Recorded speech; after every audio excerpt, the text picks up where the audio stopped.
Welcome to our channel.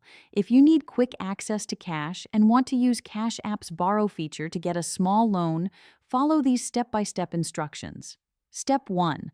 Open the Cash App on your smartphone and ensure your app is updated to the latest version. Step 2.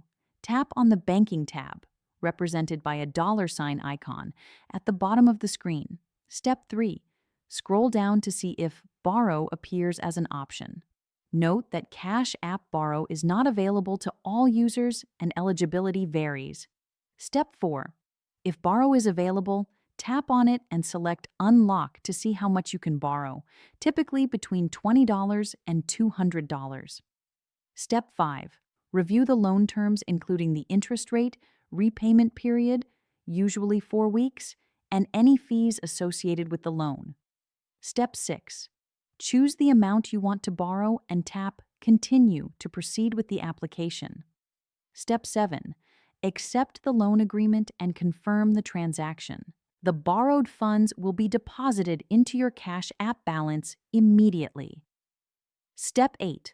Repay the loan by the due date to avoid late fees.